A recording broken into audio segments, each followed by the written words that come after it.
यह सवाल अच्छे लोगों के साथ बुरा क्यों होता है, मानवीय जीवन के सबसे गहन और जटिल प्रश्नों में से एक है। गौतम बुद्ध ने इस विषय पर सीधे तौर पर कुछ नहीं कहा, लेकिन उनके द्वारा सिखाए गए धर्म और दर्शन में इस प्रश्न का उत्तर खोजा जा सकता है। बुद्ध के अनुसार, एक, कर्म का सिद्धांत।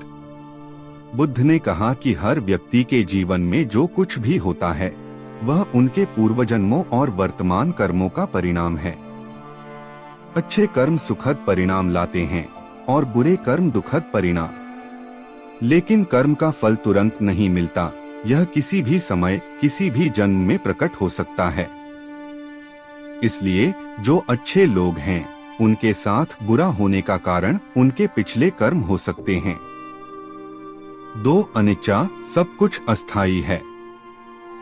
बुद्ध ने यह सिखाया कि जीवन में सब कुछ अनिश्चित और अस्थायी है। सुख और दुख दोनों समय के साथ बदलते हैं। जो बुरा होता है वह भी स्थायी नहीं है, यह भी गुजर जाएगा। 3, दुख का सत्य, दुख वास्तविकता है। बुद्ध के 4 आर्य सत्यों में से पहला सत्य यह है कि जीवन में दुख अनिवार्य है। चाहे हम अच्छे हो या बुरे, दुख जीवन का हिस्सा है। इसका कारण हमारी इच्छाएं, मोह और अज्ञानता हैं। 4, धैर्य और करुणा। बुद्ध ने यह सिखाया कि हमें अपने जीवन में आने वाले कष्टों को सहन करना चाहिए और दूसरों के प्रति करुणा रखनी चाहिए। अच्छे लोग अपने कष्टों को सहते हुए दूसरों की मदद करते हैं, यही उनका जीवन का उद्देश्य बन सकता है। सार, अच्छे लोगों के साथ बुरा होना इस संसार के प्राकृतिक नियमों और कर्मों का हिस्सा है। लेकिन बुद्ध का संदेश यह है कि दुख और बुराई के बावजूद हमें आत्मज्ञान, धैर्य और करुणा के साथ जीवन जीना चाहिए। इससे हम जीवन के कष्टों से मुक्त हो सकते हैं। गौतम बुद्ध के दृष्टिकोण से अच्छे लोगों के साथ बुरा क्यों होता है का उत्तर और गहराई से समझने के लिए कुछ और पहलुओं पर विचार किया जा सकता है। 5, सम्यक दृष्टि, सही दृष्टिकोण। बुद्ध ने सिखाया कि हमें चीजों को सही दृष्टिकोण से देखना चाहिए। जीवन में अच्छे या बुरे अनुभव हमारी मानसिकता और प्रतिक्रियाओं पर निर्भर करते हैं। यदि हम बुरे समय को सहनशीलता और समझदारी से स्वीकार करते हैं तो वह हमारे लिए एक सीख बन सकता है। 6, संसार का स्वभाव, संसार दुखमय है। बुद्ध ने कहा कि संसार का स्वभाव ही दुख है। यहाँ सब कुछ परिवर्तनशील और अस्थिर है। अच्छे लोगों के साथ बुरा होने का अर्थ यह नहीं है कि वे गलती कर रहे हैं, बल्कि यह संसार के स्वाभाविक नियम का हिस्सा है। 7, आसक्ति और दुख। बुद्ध ने यह भी समझाया कि दुख का कारण हमारी आसक्ति है।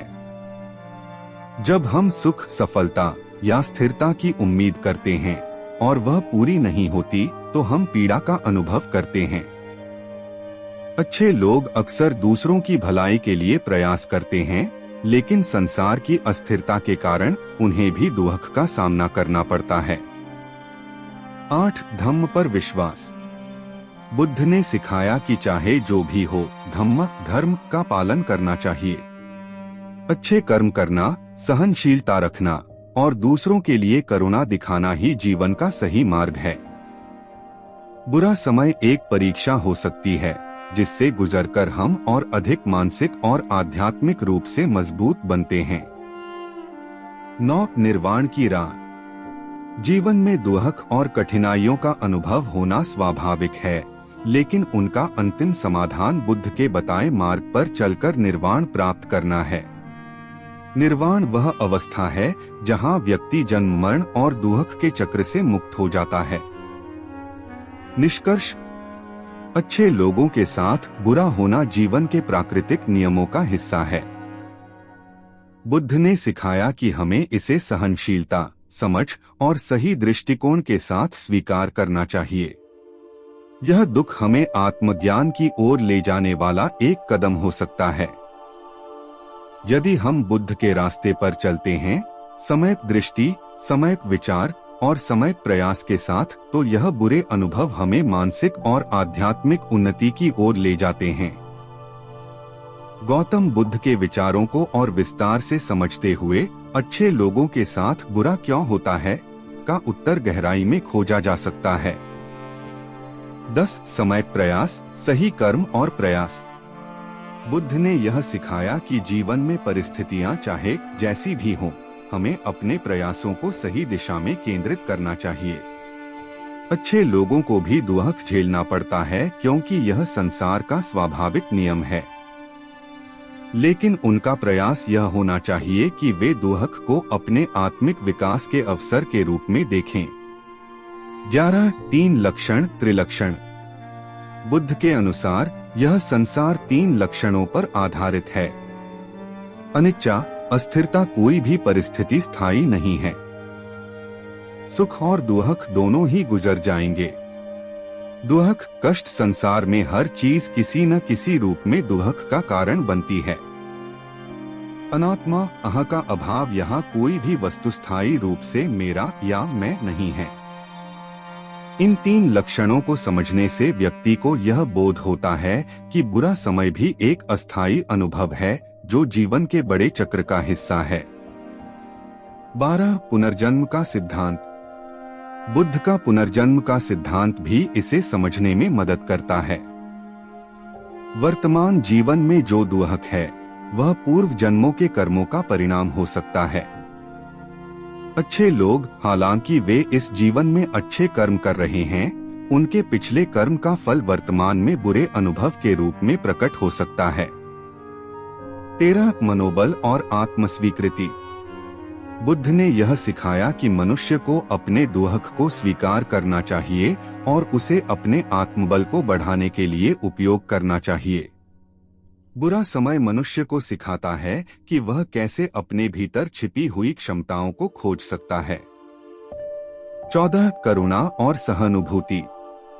बुद्ध ने करुणा, कंपैशन पर बहुत जोर दिया।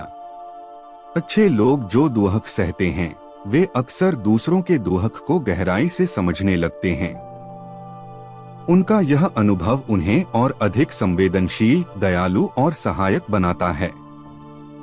15 मायाजाल का बोध, संसार का भ्रम। बुद्ध ने कहा कि यह संसार एक मायाजाल है। सुख और दुख दोनों ही भ्रम की स्थितियां हैं। अच्छे लोगों को इस भ्रम को समझकर जीवन को आत्मज्ञान की दिशा में ले जाना चाहिए। 16 ध्यान और आत्मावलोकन। बुद्ध के अनुसार ध्यान, मेडिटेशन के माध्यम से व्यक्ति अपनी पीड़ा और दुख का सही कारण समझ सकता है। ध्यान व्यक्ति को मन की शांति और स्पष्टता प्रदान करता है, जिससे वह बुरे समय को बेहतर तरीके से झेल सकता है। 17 समयक संकल्प, सही इरादा। यदि अच्छे लोग बुरे समय में भी अपने इरादों को सही और सकारात्मक रखते हैं तो यह उनके मानसिक और आत्मिक विकास का कारण बनता है। यह उनके जीवन को गहराई और उद्देश्य देता है। अंतिम संदेश। गौतम बुद्ध के अनुसार दुख जीवन का स्वाभाविक हिस्सा है, लेकिन इसे सहनशीलता, करुणा और सही दृष्टिकोण के साथ स्वीकार करना ही समाधान है। बुरे अनुभव व्यक्ति को परिपक्व, मजबूत और आत्मजागरूक बनाते हैं। उनका उद्देश्य हमें आत्मज्ञान की ओर ले जाना है। आप इसे अपने जीवन में कैसे लागू करते हैं, यह आपके आंतरिक शांति और संतोष का मार्ग तय करता है। गौतम बुद्ध के सिद्धांतों के और विस्तार से विचार करते हुए यह कहा जा सकता है कि अच्छे लोगों के साथ बुरा क्यों होता है, इसके पीछे कई और गहरे कारण और अर्थ हो सकते हैं। बुद्ध ने जीवन की असलियत को समझने में मदद करने के लिए बहुत से गहरे पहलुओं को उजागर किया है, जो इस सवाल के उत्तर में और भी विस्तार से योगदान करते हैं। 18 संसार का प्रकृति, दुनिया का असंतुलन। बुद्ध ने बताया कि संसार का स्वभाव असंतुलन और अस्थिरता है। यहाँ न कोई स्थिति स्थायी है, न कोई सुख या दुख। हर समय में परिवर्तन हो रहा है और इस परिवर्तन का कोई पूर्वानुमान नहीं किया जा सकता। अच्छाई, बुराई, सुख, दुख, हर चीज का आना जाना चलता रहता है। अच्छे लोग भी इस असंतुलन का सामना करते हैं क्योंकि यह जीवन का हिस्सा है। 19 स्मृति और स्वार्थ का नष्ट होना। बुद्ध ने यह भी सिखाया कि हमारे भीतर की आत्ममूल्यता और स्वार्थ का नष्ट होना मानसिक शांति और बोध के लिए आवश्यक है। अच्छे लोग अक्सर दूसरों के भले के लिए काम करते हैं, लेकिन कभी कभी उन्हें अपनी मेहनत का फल नहीं मिलता। यह तब होता है जब व्यक्ति अपने कर्मों को केवल स्वार्थ के बिना करता है और उसे किसी निष्कलंक परिणाम की उम्मीद नहीं होती। 20 विरक्ति, डिटैचमेंट। बुद्ध ने विरक्ति पर भी जोर दिया, जिसका अर्थ है सभी भौतिक चीजों और सांसारिक आकर्षणों से अपनी भावना को मुक्त करना। अच्छे लोग जो दूसरों के लिए कुछ अच्छा करते हैं, वे अक्सर खुद को संतुष्ट नहीं पा सकते क्योंकि वे सांसारिक परिणामों से जुड़ी उम्मीदों से बंधे होते हैं। इस अपेक्षाओं का त्याग करना और निष्कलंक कार्य करना सच्चे सुख की ओर मार्गदर्शन करता है। 21 विपरीत प्रतिक्रियाएं, अच्छे कर्मों का विपरीत फल। बुद्ध के अनुसार कभी कभी अच्छे लोगों को बुरे परिणामों का सामना करना पड़ता है क्योंकि दुनिया में अच्छाई और बुराई के प्रति सभी लोगों की प्रतिक्रियाएं अलग होती हैं। जब एक व्यक्ति अच्छाई का रास्ता अपनाता है तो कुछ लोग उसकी अच्छाई का फायदा उठाते हैं और कुछ लोग इसे सजा के रूप में देखते हैं। इस प्रकार अच्छे कर्मों का हमेशा अच्छा फल नहीं मिलता। हालांकि बुद्ध का कहना था कि ये बाहरी फल न होकर आंतरिक शांति और संतुष्टि का कारण बनते हैं। 22 धैर्य और मानसिक दृढ़ता। बुद्ध ने धैर्य और मानसिक दृढ़ता को आत्मज्ञान की ओर एक महत्वपूर्ण कदम माना। अच्छे लोग बुरे समय में भी अपने भीतर का शांति बनाए रखते हुए दूसरों के लिए मदद का हाथ बढ़ाते हैं। जब वे बुरे समय का सामना करते हैं तो यह उनकी मानसिक शक्ति और धैर्य को सशक्त बनाता है। 23 कर्म का चक्रीय प्रभाव।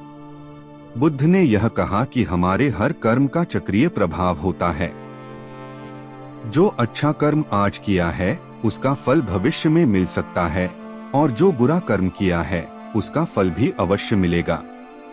इसी प्रकार अच्छे लोग बुरे कर्मों का परिणाम भुगत सकते हैं जो उन्होंने पूर्व में किए हों, क्योंकि कर्म के चक्र का कोई अंत नहीं होता। 24 संतुलन की आवश्यकता। बुद्ध के अनुसार जीवन में संतुलन बहुत महत्वपूर्ण है।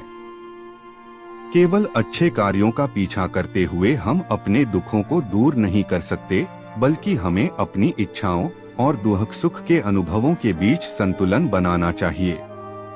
अच्छे लोग जब बुरे समय से गुजरते हैं तो उन्हें यह समझना चाहिए कि जीवन के सभी पहलुओं को स्वीकार करते हुए ही शांति पाई जा सकती है।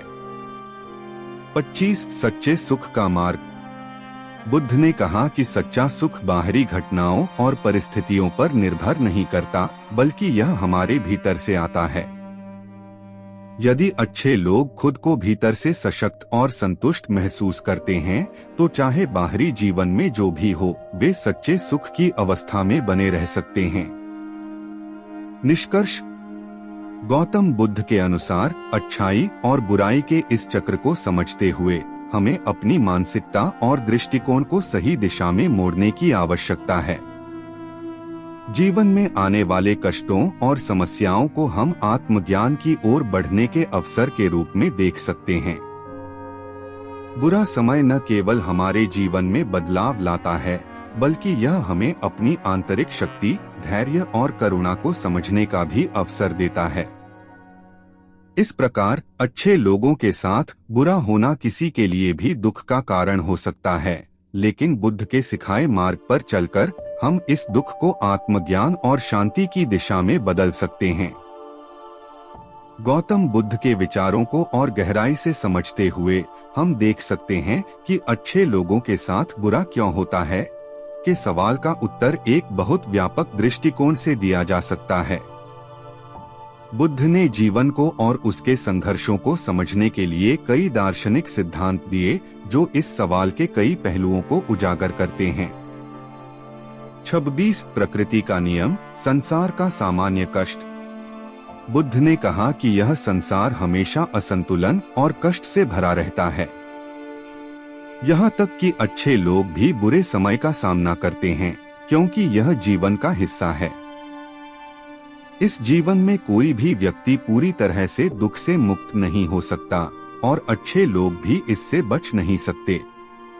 दुख का अनुभव सबको होता है, लेकिन इससे निपटने का तरीका ही महत्वपूर्ण होता है। 27 आत्म प्रेरणा और कठिनाइयों से मुकाबला। बुद्ध ने कहा कि हमें आत्म प्रेरणा से अपने कष्टों का सामना करना चाहिए। अच्छे लोग जब बुरे समय से गुजरते हैं तो यह उन्हें अपने भीतर की शक्ति को पहचानने का मौका देता है। कठिनाइयां उन्हें मानसिक और आध्यात्मिक रूप से मजबूत बनाती हैं, क्योंकि वे सीखते हैं कि समस्याओं से जूझने के बजाय उन्हें कैसे शांतिपूर्ण तरीके से स्वीकार किया जा सकता है। 28 समय का प्रभाव, समय और कर्म का संयोग। कभी कभी अच्छे लोग बुरे समय का सामना करते हैं क्योंकि समय का प्रभाव उन पर पड़ता है। बुद्ध ने कहा कि कर्म और समय दोनों का संयोग व्यक्ति के जीवन में घटनाओं को आकार देता है। अच्छे कर्म करने के बावजूद यह हो सकता है कि किसी व्यक्ति के जीवन में समय के अनुसार कुछ कठिनाइयां आएं। यही कारण है कि एक अच्छा व्यक्ति भी किसी न किसी समय कठिनाइयों का सामना करता है। 29 ध्यान और मानसिक शांति, meditation and mental peace. Buddha ने ध्यान, मेडिटेशन के महत्व को बहुत अधिक बताया है। ध्यान व्यक्ति को अपने आंतरिक संसार को समझने का और जीवन के हर पहलू को स्वीकार करने का एक रास्ता प्रदान करता है। जब कोई अच्छा व्यक्ति बुरे समय का सामना करता है तो ध्यान उन्हें मानसिक शांति और स्पष्टता प्रदान करता है, ताकि वे नकारात्मक परिस्थितियों से प्रभावित न हो और सही मार्ग पर बने रहें। 30 सभी चीजों का अंत, निरंतर परिवर्तन। बुद्ध ने कहा कि संसार में किसी भी चीज का स्थायित्व नहीं है। अच्छे लोग जो बुरा समय सहते हैं वे समझ सकते हैं कि यह भी एक क्षणिक स्थिति है और सब कुछ बदलने वाला है। जैसे दिन और रात का परिवर्तन होता है, वैसे ही सुख और दुख भी परिवर्तनशील हैं। एक अच्छे व्यक्ति को यह समझने की आवश्यकता है कि इस दुख का भी अंत होगा और सुख की स्थिति फिर से लौटेगी। 31 आध्यात्मिक विकास, स्पिरिचुअल ग्रोथ। बुद्ध के अनुसार यह जीवन एक आध्यात्मिक यात्रा है, जहां हर कठिनाई और संघर्ष हमें अपने भीतर के सच्चे स्वभाव और उद्देश्य को समझने का मौका देता है। बुरे समय का सामना करना एक अवसर हो सकता है अपने जीवन के उद्देश्य को स्पष्ट रूप से पहचानने का और आत्मा की शांति की ओर बढ़ने का। अच्छे लोग इस समय को अपनी आध्यात्मिक यात्रा में एक कदम आगे बढ़ने के रूप में देख सकते हैं। 32 कर्मों का संग्रह, अक्यूमुलेशन ऑफ कर्मा। बुद्ध ने यह सिखाया कि हमारे अच्छे या बुरे कर्म किसी एक जीवन के नहीं होते, वे पिछले जन्मों से भी संबंधित होते हैं। अच्छे लोग जिनके जीवन में बुरा समय आता है, वे संभवतः अपने पिछले जन्मों के कर्मों का फल भोग रहे होते हैं। यह सिद्धांत हमें यह समझने में मदद करता है कि अच्छे लोग कभी भी पूर्ण रूप से दुख से मुक्त नहीं होते, क्योंकि जीवन का कर्म चक्र निरंतर चलता रहता है। 33 पारिवारिक और सामाजिक संबंध, फैमिली एंड सोशल टाइज। कभी कभी अच्छे लोग दूसरों के भले के लिए अपना आत्मबल खो बैठते हैं। वे परिवार, समाज या मित्रों के लिए बहुत कुछ करते हैं, लेकिन इसके बावजूद यदि कुछ गलत होता है तो वे इसका सामना करते हैं।